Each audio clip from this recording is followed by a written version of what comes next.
That's where I long to be, with my three good companions, just my rifle, pony and me. Microciné, bonjour ou bonsoir, ça va dépendre de l'heure à laquelle vous découvrirez cette nouvelle émission vidéo. Pardon. On continue pratiquement à la fin du cycle On Song-soo. Aujourd'hui, le 28e film, qui s'intitule Wake Up. C'est un film qui date de 2022, mais qui est sorti chez nous en France j'ai noté ça, oui, le 21 février 2024, donc c'est assez récent. Et donc, je répète, c'est son 28e film. Et pour en parler aujourd'hui, eh bien, Joachim Le Pastier, qui est là. Et je suis vraiment très, très content parce que il a un blog qui s'appelle 365 jours ouvrables, et donc que je suis depuis le début, depuis les années 2000. Et c'était comme ça une période, il y avait pas mal de blogs en création et c'était assez passionnant. Je pense par exemple à notre ami Dr. Roloff, qui était déjà venu sur Microciné, voilà. Et donc, il est là pour en parler, mais il n'est pas que l'auteur de ce blog, et ça, c'est important quand même de le préciser. Tu as été critique au Cahier du cinéma entre 2009 et 2020, et tu écris donc pour le site aussi AOC Media. D'ailleurs, il y a un article sur Wake Up, on va en parler. Et tu enseignes à l'Institut d'études supérieures des arts ainsi qu'à l'École nationale supérieure d'architecture de Versailles, où, si je cite ta petite biographie, tu cherches notamment à établir des passerelles intellectuelles et formelles entre le cinéma, l'architecture et l'urbanisme. Ça tombe bien parce qu'on va en parler, je pense, dans le film Wake Up. Et puis, donc, tu es également auteur de plusieurs documents pédagogiques pour collège au cinéma, lycéens et apprentis au cinéma. Et donc, tu interviens régulièrement dans le cadre de dispositifs d'éducation à l'image et en salle de cinéma via, par exemple, nos amis de l'ADRC, l'Agence du développement du cinéma en région. Voilà.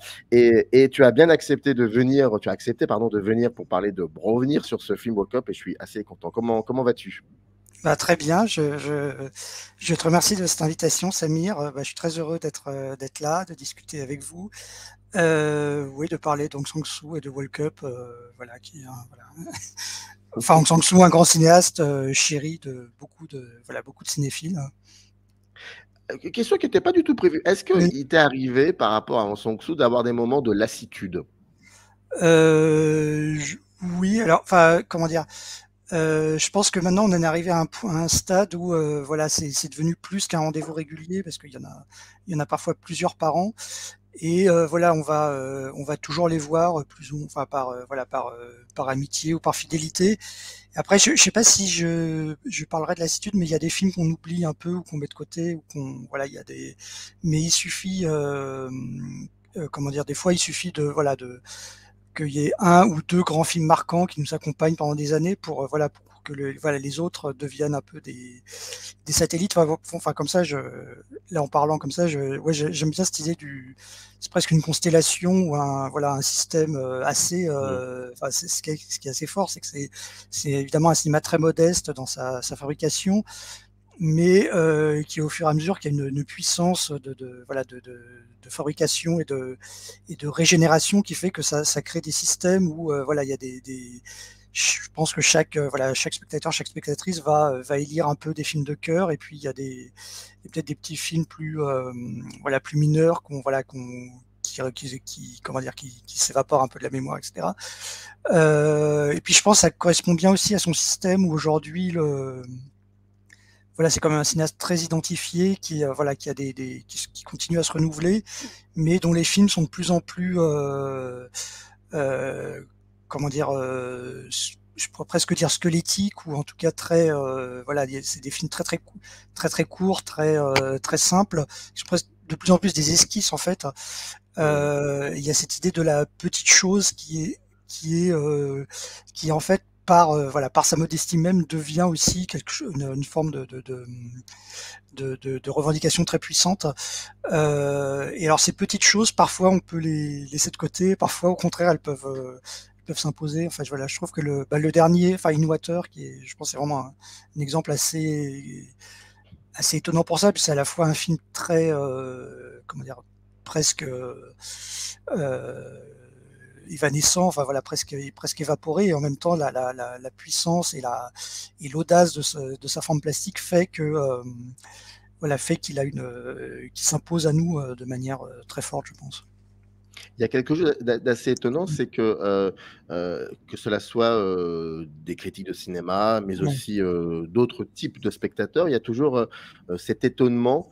Alors, agacement, je ne pense pas, mais étonnement par rapport ce staccanoviste ouais, du film, donc que ça soit du numérique ou alors bien avant de la pellicule.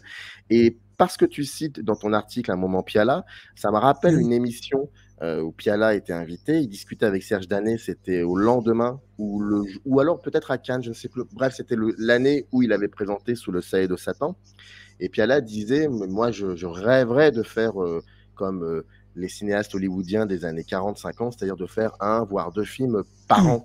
ouais, Et en fait, Hong Sang-soo, c'est un peu ça, c'est quelqu'un qui aurait pu bien, enfin, entre parenthèses, hein, qui ouais, serait assez bien intégré comment dire, dans ce rapport au cinéma vis-à-vis des spectateurs, de ne pas être étonné devant quelqu'un qui donne des nouvelles, comme on dit de manière très ouais. basique, 2-3 fois par an. Aujourd'hui, ça Ouais. étonne beaucoup. Ouais, c'est vrai. Après, alors, je pense qu'il y a plusieurs, parce qu'on pouvait dire ça d'Ozu aussi, cette idée de, voilà, de peut-être un peu Oui. de, voilà, de refaire le même film et d'être dans un système, voilà, de composer avec un système industriel. Après, il y a le système hollywoodien, américain, enfin, des cinéastes de studio, enfin, que ce soit John Ford ou Michael Curtis, ou voilà, des cinéastes qui allaient presque aller au bureau, enfin, qui tournaient tous Mm. les jours, enfin, ou À l'usine, ils vont à l'usine, ouais, ils vont ouais, à ils l'usine, vont comme disait Godard, et je vais à ouais, l'usine ouais, pour faire mes et ils films. fabriquent, voilà, ils fabriquent des chars et il y a l'autre pendant qui est plus, enfin peut-être plus français. Enfin, c'est vraiment bon les deux, justement Godard et Cavalier qui sont deux cinéastes un peu à la fois jumeaux et un peu qui se regardent un peu en chien de faïence là-dessus. Mais cette idée que je trouve pour le coup très Hong Sang-soo-yen aussi, on arrive à ne plus faire de différence entre la vie et les films. Ça veut pas dire que les films sont des journaux intimes où ils parlent d'eux de manière littérale, mais on sent que c'est le même mouvement en fait que filmer, vivre, aller boire des coups, raconter des histoires sentimentales, etc. Parler de son quotidien, voilà, filmer ce qu'on voit à travers la fenêtre, etc. Tout ça, c'est le même mouvement en fait, et il y a plus de, enfin, c'est très clair chez Cavalier et aussi chez Godard et chez Hong Sang-soo. Enfin, évidemment, c'est des cinéastes très différents, mais c'est cette idée qu'on s'arrête pas ou qu'il y a pas d'étape entre on écrit un scénario, on le dépose, on attend les financements, on fait le tournage, etc. C'est plus le cinéma est plus rythmé par ces étapes, pour le coup très industrielles, et tout va dans une voilà dans une fluidité de mouvement qui fait que voilà la vie et l'art finalement c'est la même chose. Enfin c'est pas la même chose, mais ça c'est des mouvements qui se superposent. C'est des lignes. Enfin c'est un peu comme en musique en fait. C'est des lignes qui à la fois se superposent avec des correspondances, des moments où ça divague, mais en tout cas il y a l'idée d'une continuité en fait que je trouve ça très belle. Et je pense que pour arriver à faire ça, il faut quand même une grande force, une grande indépendance. Et c'est paradoxalement un peu l'opposé du système, voilà, du système hollywoodien ou des studios japonais comme ça où les cinéastes étaient des employés entre guillemets, Mm. tout en continuant, enfin tout en produisant des chefs-d'œuvre aussi. Donc je trouve que c'est assez étonnant. Enfin pour arriver à ça, enfin c'est vrai que c'est une sorte de comment dire de quête presque idéale, de pierre philosophale, voilà, d'arriver à tout réunir en un seul mouvement. Il- Et mm. je pense que il y a un film qui s'appelle Grâce là qui est un peu dans Oui. qui était peut-être qui inaugurait peut-être une période où justement il disait qu'il avait peut-être plus besoin de il allait dans un café et avec quelques complices et puis il faisait son film avec ses expérimentations formelles, etc. Et il n'avait pas besoin de plus pour faire vraiment du vrai cinéma. Euh,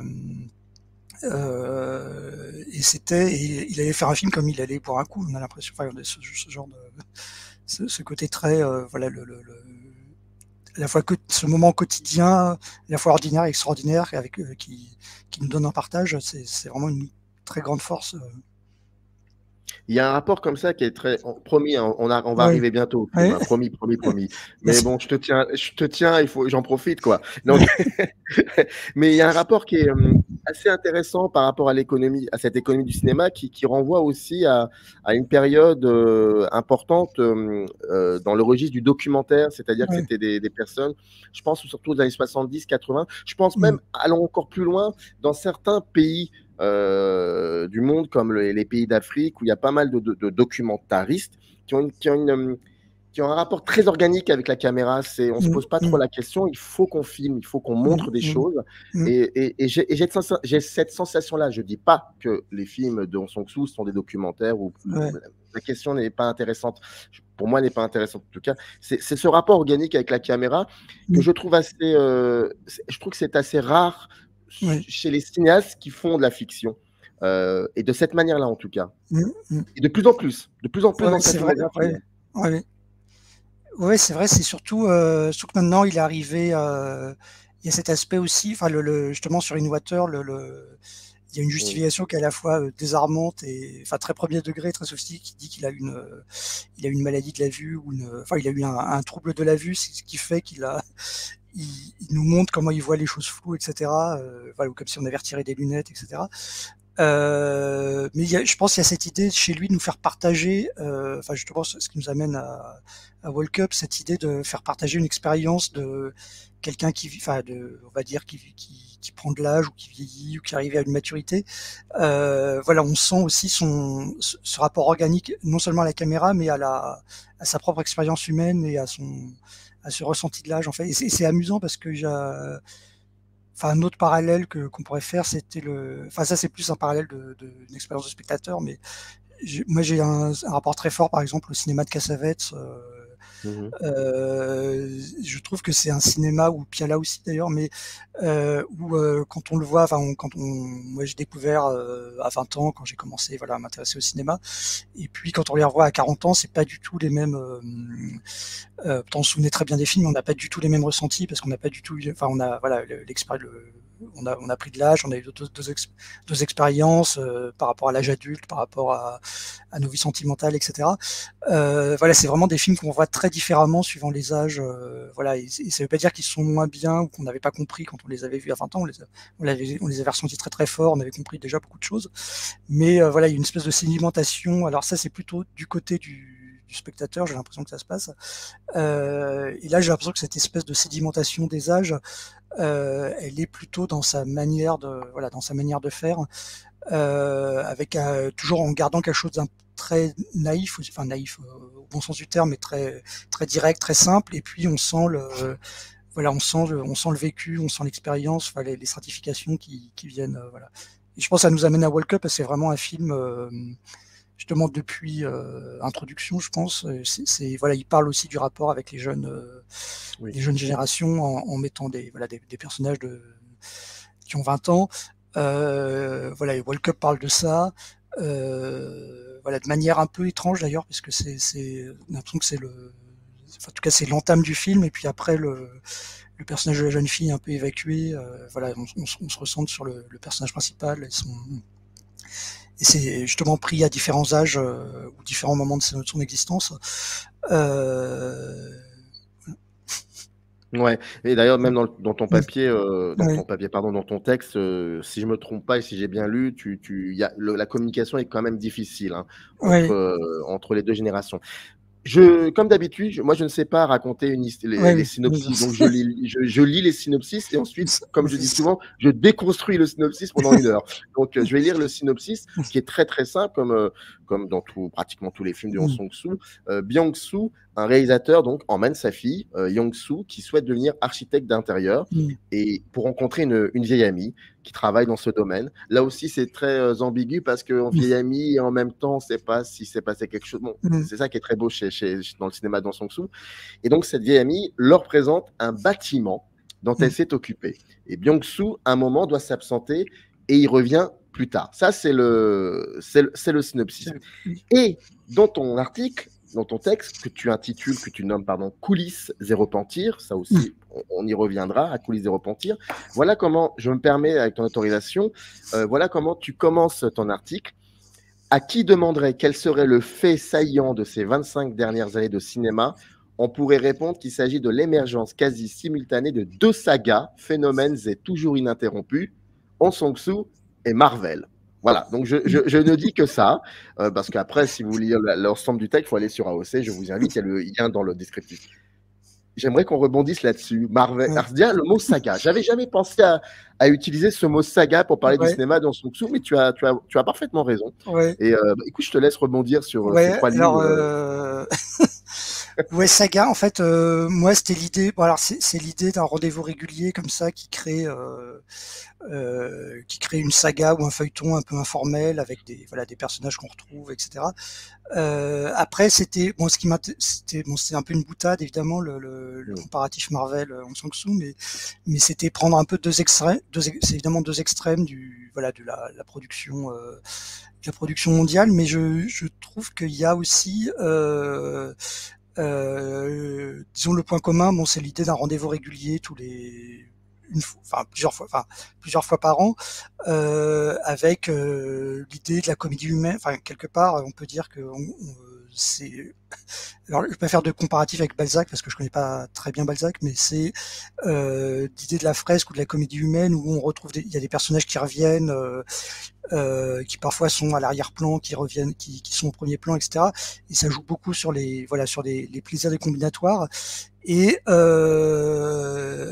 on peut dire qu'Hong Sang-soo, il y a aussi, enfin c'était aussi un peu, comment dire, peut-être pour taquiner le petit monde critique cinéphile, où c'est vrai qu'il y a une, c'est aussi un cinéaste qui est un peu la rockstar qui est un peu un des cinéastes cultes de la cinéphilie ou de la critique mondiale, ou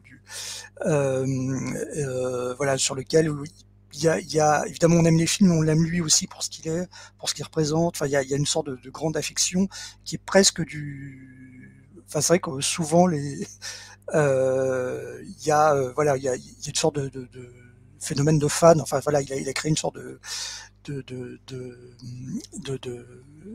finalement c'est un cinéaste qui quelque part réconcilie tout le monde, mais c'est presque sur un mode on assume d'être fan de ce cinéaste, comme il y a des fans de Marvel, etc. Mais moi, ce qui était plus, alors ça c'est plus par rapport peut-être à la première partie de son œuvre. Ce qui était fascinant avec Hong Sang-soo, c'était cet aspect, en tout cas moi, ce qui m'avait frappé, c'était cet aspect modulaire du récit, où c'était des films coupés en 2 ou en 3, avec justement avec l'idée parfois de faire revenir des personnages secondaires qui devenaient des personnages principaux, etc. Et en fait, les films aussi déjà ils étaient coupés en c'était des films un peu jumeaux, comment dire, qui créaient des gémellités en eux-mêmes. Mais après, les films se répondaient en eux-mêmes, et donc il y avait tout dans le souvenir, il y avait une espèce de combinatoire un peu infini comme ça de récits qui se répondaient les uns les autres, ou de personnages qui se répondaient les uns les autres, et que ça crée quelque chose d'aussi complexe finalement que la galaxie Marvel, etc. Que j'ai pas du tout suivi, mais je veux dire, si on peut cartographier Hong Sang-soo avec la même complexité que Marvel, en fait. Voilà, c'est ça. Alors, mon image c'est stabilisé, c'est figé malheureusement, mais le son est toujours là, donc et c'est très paradoxal parce que on avait eu des problèmes techniques, mais plutôt de ton côté. Donc au final, c'est moi qui en ai, mais le plus important c'est le son. Donc je vais quand même arrêter la caméra parce que ça peut être perturbant. Donc, mais le son est là, donc on continue la conversation. Alors, première question autour du film. Première question, et on va parler de ça parce que pour moi, ça a été comment dire, c'est le premier questionnement que j'ai eu après avoir découvert ce film, c'est ce bâtiment. Et en plus, c'est très bien parce que c'est quelque chose qui te parle beaucoup. Et ce bâtiment, alors très souvent on dit le bâtiment n'est pas qu'un décor, c'est aussi c'est un quatrième personnage. Voilà, c'est devenu banal de dire ça. Mais moi, j'aimerais bien aller beaucoup plus loin parce que tu parlais au début de l'émission, tu disais, voilà, il va vers un système de cinéma qui, effectivement, extrêmement, tu disais, une sorte d'esquisse, voire squelettique. Moi, j'ai cette impression, plus on avance avec lui, et pour le coup, World Cup est très représentatif, il y a ce bâtiment, certes, mais ça parle beaucoup aussi de ce qui se passe dehors. Dans ton article, tu le dis, Oui. même si on ne voit pas ce qui se passe dehors, Mm. mais ça parle beaucoup de ça. Et moi, je me pose beaucoup de questions de plus en plus sur le rapport qu'Aung San Suu entretient avec ce qui se passe dehors, donc Mm. avec le contre-champ, on pourrait dire ça comme ça. Et j'ai l'impression qu'il se referme de plus en plus dans des géographies très précises, dans des lieux Mm. même très fermés. Et autant au début, ces personnages se déplaçaient beaucoup, Mm. même parfois quitter telle ville pour aller vers telle autre ville. On les voyait faire, en tout cas. Ouais. Là, de moins en moins. Et ce bâtiment qui est important, on a tendance parfois à avoir du mal à ouvrir telle porte, ou alors parfois Mm. on a beaucoup plus de facilité à rentrer chez les gens à l'intérieur même du bâtiment. C'est très bizarre parfois. Mm. J'aimerais bien avoir ton avis là-dessus. Et en même temps, je sais que tu en as parlé dans ton texte. Donc, ce Ouais. rapport au bâtiment, ça dit quoi finalement? Alors oui, après euh, c'est vrai que c'est souvent, alors comment dire, oui, on peut dire que c'est la phase de repli, enfin comment dire, un bâtiment qui est un lieu de repli. Après, moi, ce qui m'a évidemment, moi, j'étais interpellé en tant que parce que j'ai une formation d'architecte à la base et je fais un cours dans des écoles d'architecture sur cinéma et architecture. Voilà, donc c'était un film assez voilà qui est rentré à fond dans mon corpus d'études.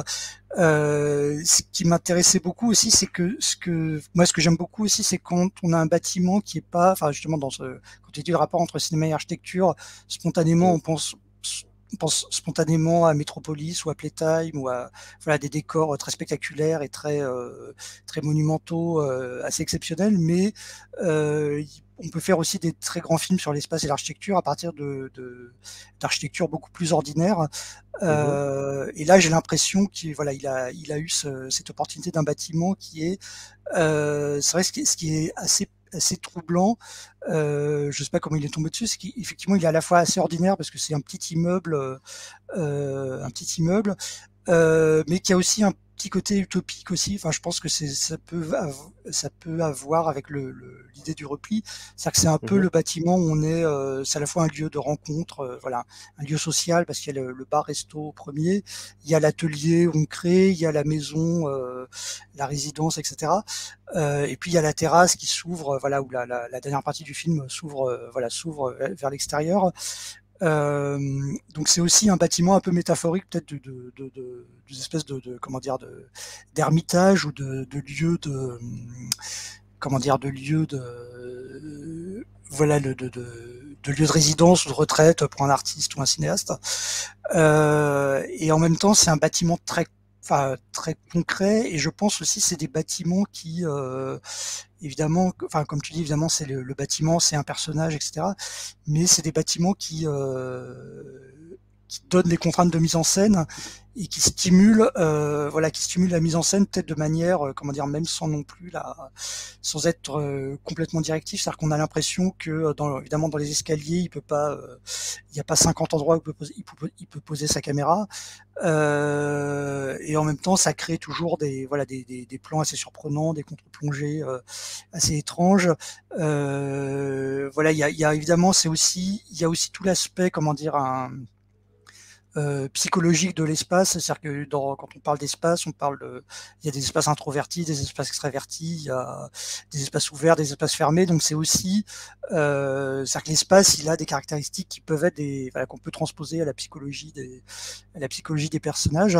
Et là, j'ai l'impression qu'il y a vraiment aussi, il y a vraiment un jeu là-dessus sur l'introversion du bâtiment, l'introversion du personnage, surtout le personnage de la jeune fille qui est le personnage le plus introverti, le plus secret, peut-être la moins, qui paraît le moins à l'aise de ce petit groupe. Voilà, donc il y a cette idée du bâtiment qui serait aussi un révélateur de la psychologie des personnages, quoi. Et au niveau de ce bâtiment, il y a aussi, c'est ce que tu dis dans ton Ouais. texte, il y a un travail très fort pour le coup sur comment traduire des affects. C'est ce que Ouais. tu dis, des affects lourds via le montage. Ouais. Et j'imagine que chaque film dans Song Soo présente une expérimentation qu'il a envie de faire. Ouais. Tu parlais de In the Water qui qui est le rapport à l'image floue, et puis il y a d'autres films comme ça. Et j'ai l'impression que dans celui-ci, si on devait cerner l'expérimentation, qu'est-ce qui fait que ce film-là dit quelque chose dans son cinéma? J'ai l'impression que parce que ce bâtiment, parce que plusieurs niveaux, parce que plusieurs étages, il y a aussi donc une façon de retravailler le montage, de le re-questionner de nouveau. Ouais, c'est vrai. Ouais, il y a c'est un montage d'espace aussi. C'est-à-dire qu'il y a, Ouais, il y a ouais. l'idée de la superposition, évidemment des temporalités c'est-à-dire qu'à chaque étage, on est dans comment dire, un affect différent ou quelque chose de plus introspectif, de plus lourd. En fait, c'est vrai que bon, c'est aussi comment dire, il y a une construction assez limpide où plus le personnage monte, plus au contraire il s'enfonce vers quelque chose de plus lourd, de plus douloureux. Alors que voilà, il y a une sorte de mouvement ascendant dans l'espace et de mouvement d'introspection, pour dire plus plus descendant entre guillemets dans dans les affects. Mais moi, ce qui m'a impressionné, c'est que le pitch que tu as donné tout à l'heure, c'est quand le personnage, le personnage vient avec sa fille rencontrer sa vieille amie et il doit Mhm. repartir. Ça doit être en fait, ça correspond au premier quart d'heure du film, où vraiment, enfin, ce qu'on appellerait en termes de scénario, vraiment la mise en place.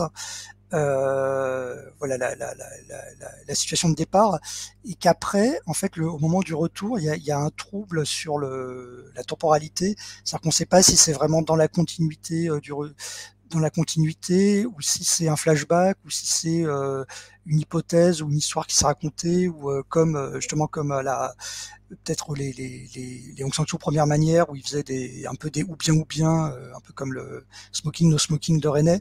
C'est-à-dire Mhm. il y a déjà un trouble sur le moment où les choses se sont passées. Et effectivement, il y a une espèce de brouillage à la fois l'espace est très très clair et le temps est de plus en plus brouillé. Et ça crée une espèce d'exploration d'un espace-temps qui est à la fois très concret, très net, et en même temps totalement ouvert à beaucoup d'hypothèses et beaucoup d'interprétations différentes. C'est ça dont tu parles, les Ouais, fameuses ouais, scènes rejouées, ouais, les fameuses ouais, scènes rejouées qu'on retrouve souvent chez Hong Sang-soo. Et dans celui-ci, il y a toujours un truc qui est assez troublant, c'est que quand j'avais vu le film pour la première fois, mm, euh, il nous met vraiment devant le fait accompli.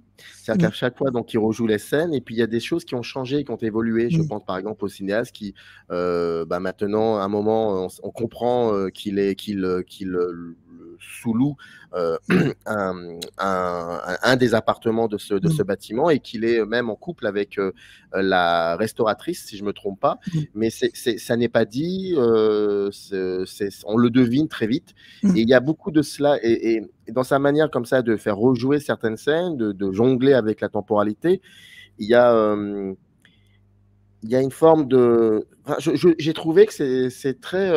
C'est pas sombre, mais Ouais, toi, tu dis le désarroi. Il y a quelque chose de ouais, désespérant aussi pour moi ouais, dans cette manière de rejouer ces scènes. Je ne sais pas ouais, comment l'exprimer. ouais, C'est mais un film quand même qui est assez dur, oui.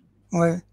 Ouais, c'est vrai qu'on peut. Enfin, c'est un film assez, je pense, qui est un peu hanté par l'idée des occasions manquées, enfin pas du, enfin comment dire, du ratage entre guillemets, ou une sorte d'inaccomplissement, parce qu'il y a beaucoup de.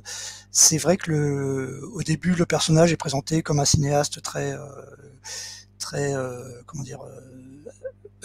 Enfin, c'est la figure du cinéaste accompli, qui dynamique, etc. Avec peut-être justement déjà il y a peut-être cette idée il est peut-être meilleur artiste que père. Enfin, il est peut-être c'est peu un père défaillant qui a pas qui a pas un contact très fort avec sa fille, etc.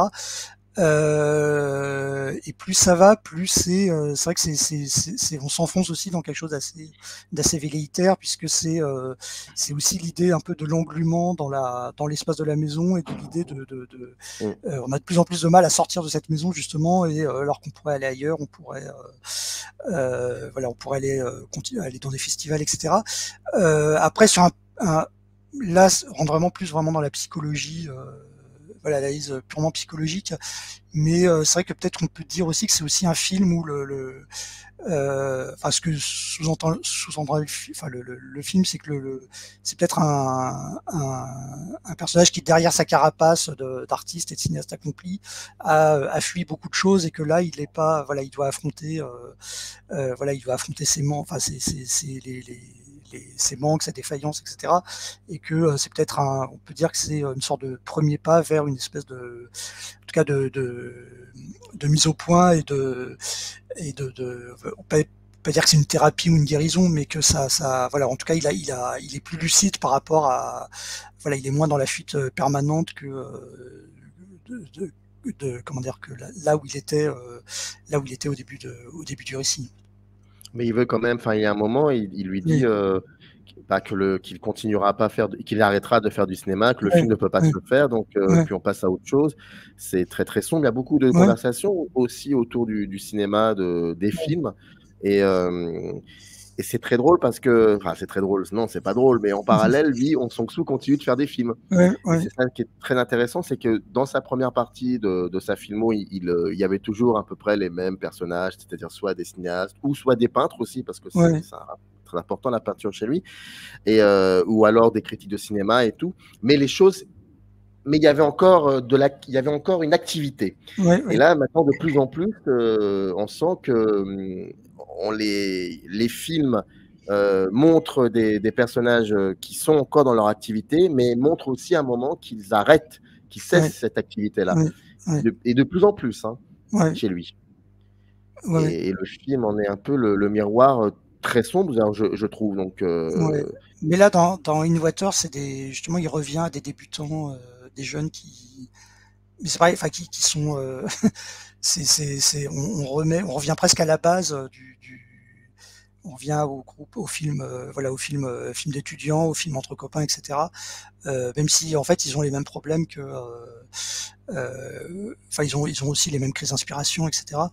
Oui, mais c'est vrai que alors je sais pas, là je réfléchis vraiment à voix haute, mais quand je te disais au début l'idée cette espèce d'utopie que la vie et le cinéma c'est le même mouvement, etc. Je sais pas s'il est arrivé à un point où il se dit que finalement il va plus filmer que le fait qu'il est en train de vivre et qu'il est plus en train de faire de cinéma. Donc, je sais pas si je suis très clair, mais que très clair, finalement c'est très clair. il a eu besoin du cinéma pour vivre et que maintenant qu'il vit, en fait, voilà, le cinéma continue à l'accompagner, mais finalement la vie est plus importante que le cinéma quelque part. Voilà. Le cinéma continue quand même de l'accompagner, Oui, oui, mais il y a aussi de nouvelles générations qui arrivent. oui, Et c'est intéressant de voir il les considère. Et dans ce film, et d'ailleurs tu le dis aussi dans ton texte, oui, ça a quand même du mal à communiquer entre eux. ouais, ouais, ouais. Bah là, moi j'étais frappé par donc Introduction et celui-là où justement les personnages de jeunes gens étaient c'était des personnages assez introvertis, assez mal à l'aise, et puis qu'aller chercher justement qui étaient d'autant plus mal à l'aise on se demandait ils allaient chercher enfin des conseils auprès de leurs aînés, etc. Mais que j'ai l'impression qu'il y a une sorte de malaise réciproque entre les générations, que les aînés n'ont pas envie d'aider les jeunes, et les jeunes finalement voudraient être aidés par les aînés, mais sont peut-être pas encore non plus en phase de, comment dire, peut-être que ne sont pas assez assurés voilà, s'affirmer par eux-mêmes, etc. Voilà, il met en scène ce, ce paradoxe. Alors, Introduction, c'est un film parce que c'est un film que j'ai vu plusieurs fois, et c'est pareil, je pense que c'est un film qu'on peut voir de beaucoup de manières, c'est qu'on peut presque le voir comme une pure comédie, parce que c'est qu'une suite de rendez-vous manqués, de quiproquos, donc c'est vraiment sur des ressorts, voilà, ça joue sur des ressorts basiques de comédie, voilà, de décalage, de rendez-vous qui n'ont pas lieu, etc. Et on peut trouver ça très léger, comme on peut trouver ça très très sombre, très très dur. Et en même temps, il y a toujours, voilà, dans l'introduction, il y a quelque chose d'assez libératoire à la fin, où le jeune homme, finalement, voilà, il s'est un peu dessalé, et puis on peut sentir que peut-être, voilà, maintenant il a plus besoin, voilà, il a eu comment dire, il a eu son espèce de rendez-vous avec son mentor, etc. Et bon, maintenant, il pourra, entre guillemets, voler de ses propres ailes. Dans ce film-là, c'est plus sombre parce que je trouve que c'est la jeune fille est un peu évacuée enfin, c'est elle on démarre avec elle, etc. Et finalement, elle est un peu laissée de côté, et ça fait partie d'un point aveugle du récit où espèce d'abandon de la jeune fille et de la paternité, et peut-être un peu la douleur, voilà, je peux sorte de quelque chose d'assez lourd et assez qui est à la fois très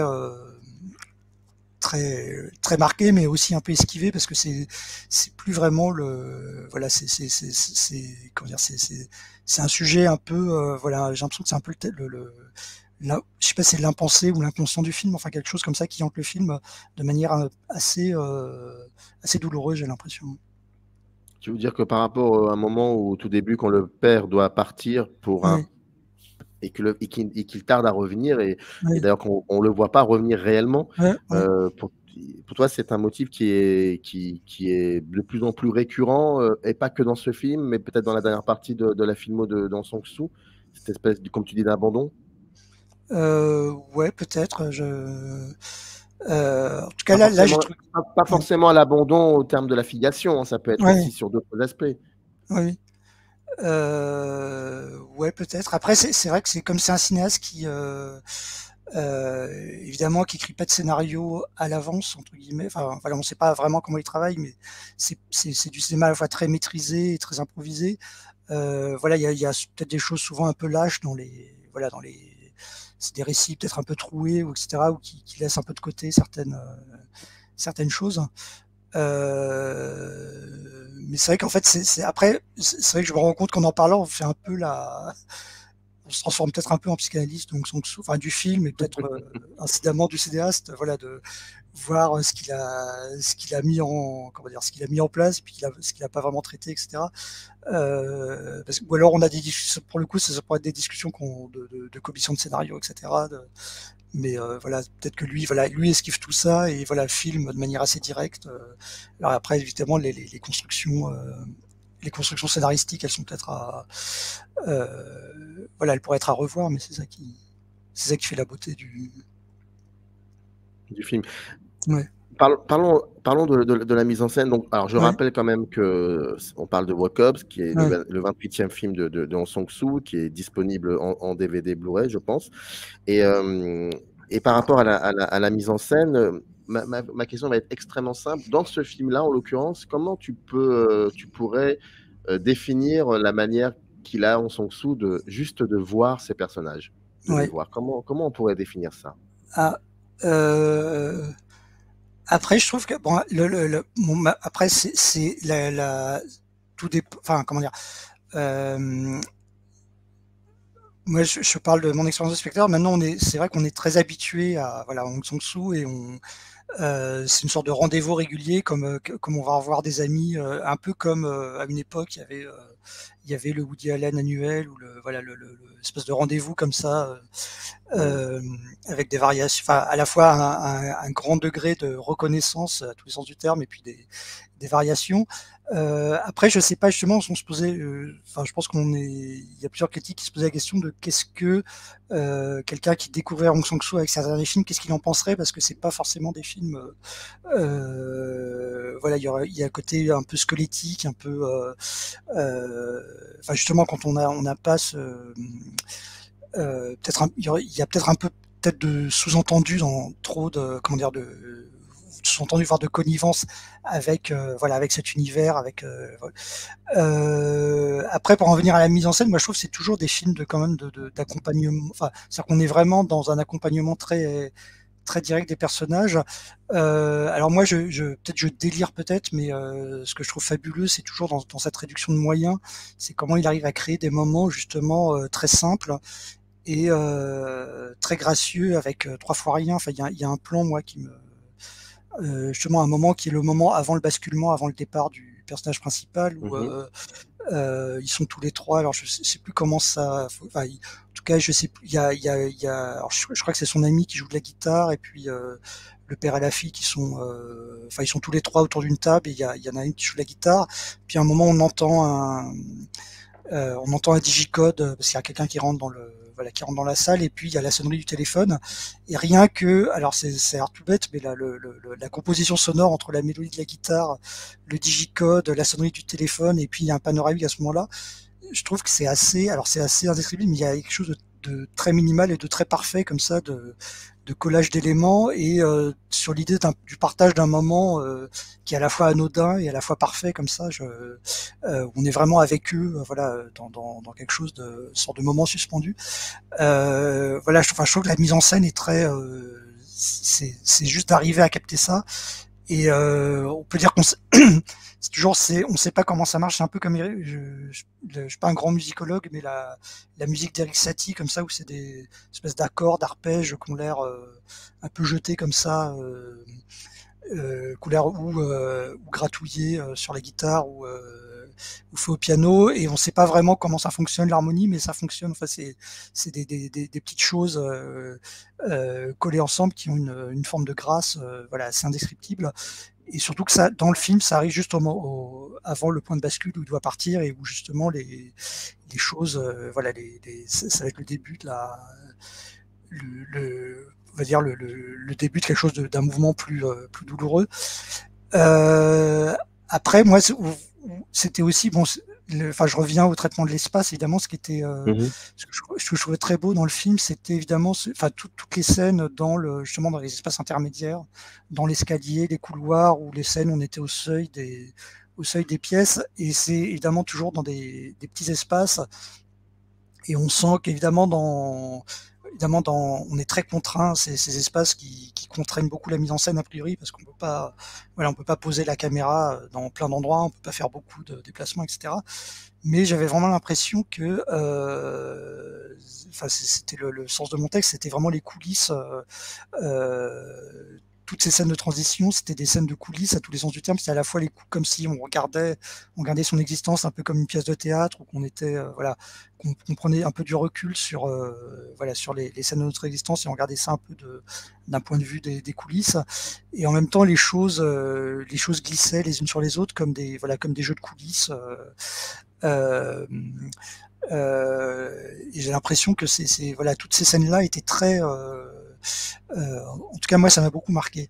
Après c'est difficile de mettre des mots parce que c'est vrai, pour moi c'est vraiment la même émotion, voilà, comme Eric Satie ou comme la peinture de Paul Klee, où c'est des choses très désarmantes, très très simples, mais tellement gracieuses et très désarmantes qu'on n'a pas non plus forcément envie de tout analyser, parce que c'est comme si on démontait un petit mobile ou une petite chose très gracieuse, voilà, comme si on disséquait quelque chose. Enfin, voilà, faut peut-être pas trop disséquer, parce que ça risque de casser la magie voilà. Enfin, on a envie de faire partager l'émotion qu'on a ressentie, mais c'est pas forcément.